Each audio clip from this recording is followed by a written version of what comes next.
Olá, seja bem-vindo a mais um programa Análise Direta e hoje eu vou bater um papo com Gutenberg de Macedo. Ele é consultor, presidente da Gutenberg Consultores e vai falar para a gente sobre liderança e sucesso profissional. Então seja bem-vindo ao nosso programa, Gutenberg. Muito obrigado a você pelo seu convite. Muito bem, vamos começar falando o que é liderança. Bom, liderança é uma das exigências para os tempos modernos.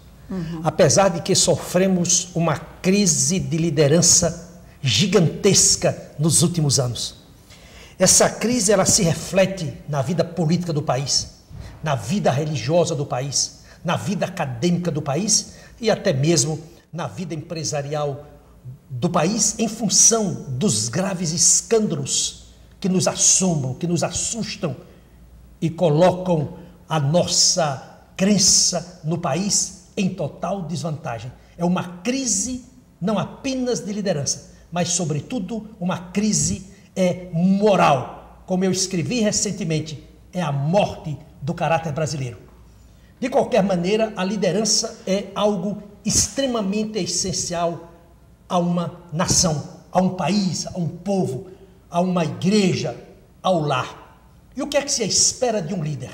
Primeiro, que ele tenha caráter. O que é o caráter? O caráter é aquela coisa que você faz quando não tem ninguém olhando para você. A segunda característica é a coragem. A coragem para verbalizar os seus pensamentos sem filtros, sem usar a sua linguagem para esconder os seus pensamentos. Então, o líder, ele é sobretudo um homem de coragem. Em terceiro lugar, eu diria que o líder, em geral, é um homem extremamente culto.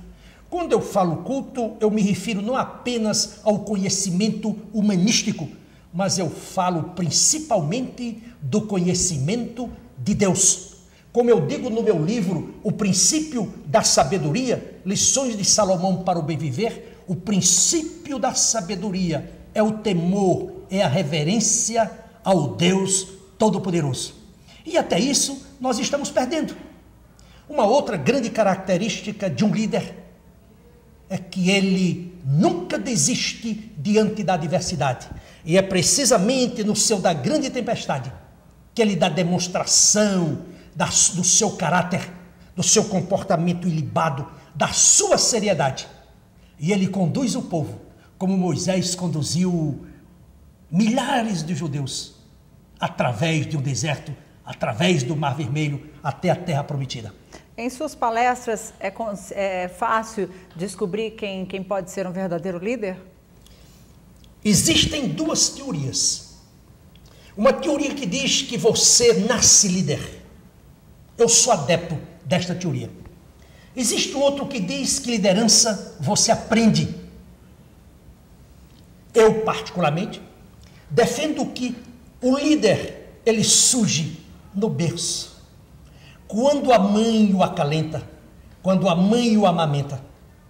E com a medida que ele vai crescendo, os pais dizem para este menino que ele vai ser alguém na vida, que ele vai ser uma pessoa importante, que ele vai revolucionar o mundo, que ele vai mudar o destino do mundo. E eu uso sempre como ilustração o caso do ex-presidente da General Electric, Jack Welch. Ele era gago. E sempre que voltava da classe, de sua escola, chorando porque os seus colegas ficavam brincando com ele sobre a sua gaguez, a sua mãe dizia: meu filho, você não é gago. É o que o seu cérebro funciona mais rápido do que a sua língua. Isto é, naturalmente que o berço é o primeiro instante. Daí porque gosto muito da expressão do rei Salomão, quando ele dizia o seguinte: ensina ao menino no caminho em que ele deve andar, e até quando ficar velho não se desviará dele.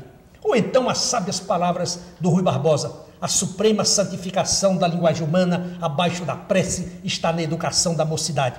Então, é no berço familiar que a liderança começa a brotar. Este menino vai para a escola. Na escola, ele amplia a sua liderança. Ele vai para a empresa, e aí na empresa ele encontra um campo fértil para que ele se projete ainda mais na liderança. É bem verdade que hoje nós vivemos duas circunstâncias. Hoje nós encontramos consultores que nunca sequer lideraram uma ovelha, ensinando ao empresário como ser líder. Difícil. Isso é um paradoxo. É verdade. Isso é um paradoxo. A segunda circunstância, isso até foi publicado na revista Veja, de 2 ou 3 semanas atrás, de um jovem estudante da USP, que é o líder da União Nacional dos Estudantes, que há 8 anos está na faculdade.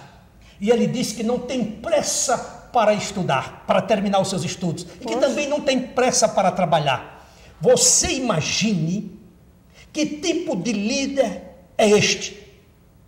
Lá fora, nos países do primeiro mundo, para você ser um líder estudantil, você tem que ter as melhores notas, você tem que ter o melhor comportamento, você tem de ser um elemento disciplinado, você tem de ser o melhor em todos os sentidos, até mesmo na comunicação. No Brasil, o líder estudantil é o pária, é o preguiçoso, que a sociedade se vê obrigada a pagar os seus estudos, financiando instituições como a UNE. Então há, como se diz, como eu gosto de dizer, uma coisa paradoxal em tudo isso. E é por isso que esse país está se afundando. Porque nós estamos confundindo liderança com uma marca, com um projeto de marketing mentiroso, fajuto. E para você ver tudo isso, só é você olhar as manchetes dos jornais e a quantidade de pessoas que estão sendo denunciadas que não têm diplomas universitários ou que supostamente diziam que tinham, como é o caso da ministra-chefe da Casa Civil, que não tinha mestrado, que não tinha doutorado, é o caso do mercadante, o mercadante acusa José César acusa o mercadante, e vai por aí afora. Isto é uma inversão de valores. Então a liderança, ela tem de ter caráter, ela tem de ter disciplina, ela tem de ter determinação, ela tem de ter cultura e ela tem de ser um exemplo para a sociedade. É isso que eu vejo. Muito bem. Nas suas palestras, quando você vai a uma empresa, por exemplo, encontra muitos problemas? Naturalmente, um dos problemas mais graves, na minha opinião, dentro da empresa, é o problema da comunicação. A comunicação, ela não é transparente, apesar do discurso, ela não é clara. Consequentemente, quando você tem dentro de uma instituição uma comunicação distorcida e, sobretudo, influenciada por diferentes interferências, a situação se agrava. Eu diria isso. Segundo, eu acho que na empresa brasileira, com raras e honrosas exceções, e até nas empresas multinacionais, nós também não temos líderes, nós temos gerentes. Gerente não é líder. Gerente cuida do status quo. Ele quer que as coisas permaneçam.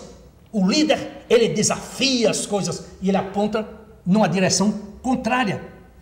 O gerente não tem visão estratégica porque ele está preocupado com a rotina, com o dia a dia da organização. O líder não. O líder tem uma visão estratégica e ele percebe quais serão os impactos futuros dos vários movimentos, das várias correntes ideológicas, da política, da economia, da sociologia, etc., etc., sobre a sua empresa e principalmente sobre a percepção de seu cliente. Mas Gutenberg, quando você coloca isso para um empresário, ele entende? Olha, intelectualmente entende. Agora, operacionalizar essas coisas é o mais difícil. Por quê? Porque ela exige a renúncia pessoal. E como eu costumo dizer, e isso eu extraio do próprio cristianismo, exige que ele se torne um servo da organização e não que use a organização para se servir, que é o que nós vemos muito hoje. Isto é, as pessoas não querem mais ajudar as outras, pelo contrário, elas sempre se aproximam de você para perguntar o que é que você pode fazer por mim, quando na verdade a pergunta deveria ser outra. O que eu posso fazer por você? De que maneira eu posso lhe ajudar? De que maneira eu posso dar uma contribuição para a sua vida? De que maneira eu posso aprimorar os seus conhecimentos? De que maneira eu posso enriquecer a sua vida?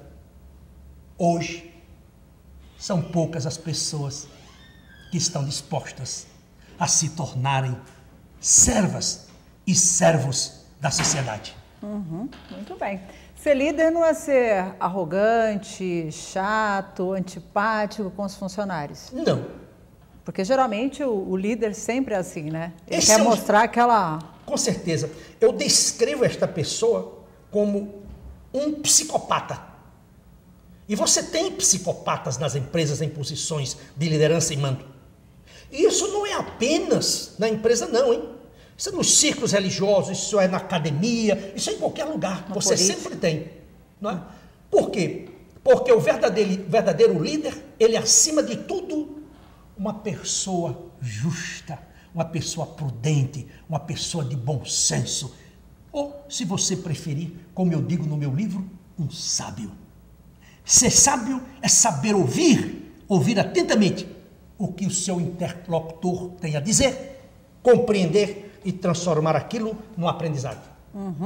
Tem uma pergunta aqui: quais os benefícios o desenvolvimento dos líderes gera à empresa? Bom, naturalmente que quando uma empresa é dirigida por um bom líder, em geral esta empresa bate todos os índices, por exemplo, de produtividade. O ambiente organizacional ou clima organizacional é um clima saudável em que as pessoas se ajudam mutuamente, em que as pessoas estão interessadas em seus clientes, em que as pessoas estão interessadas em apresentar novas ideias criativas, inovadoras para a expansão dos negócios. Existe outra coisa também. Esta empresa geralmente ela é preocupada com as pessoas, com o desenvolvimento das pessoas. Até porque, como eu costumo dizer sempre, e eu repito muito isso, naturalmente que não é a sabedoria pessoal do Gutenberg, esta é uma lição que vem da sabedoria judaica. No judaísmo você encontra uma expressão muito interessante, que diz que, num determinado instante de sua vida, todos nós vamos comparecer diante do Supremo Tribunal. E o presidente deste Supremo Tribunal vai lhe fazer 4 perguntas. Como você administrou a sua vida pessoal e a sua carreira? 2. Como você administrou o seu negócio? 3. Você conduziu a sua vida ética ou de maneira antiética? E a última pergunta: que contribuição você deu à sociedade? Que legado você deixou para as pessoas? Que exemplo você deixou? Então eu acho que o líder é precisamente isso. Ele está sempre preocupado em responder estas 4 perguntas de tal forma que quando ele se apresentar diante do presidente do Supremo Tribunal, ele venha com credenciais positivas e não com credenciais negativas. Muito bem, vou fazer o seguinte, vou um rápido intervalo comercial, daqui a pouquinho a gente está de volta com mais Gutenberg de Macedo, hoje falando sobre liderança e sucesso profissional. A gente volta já.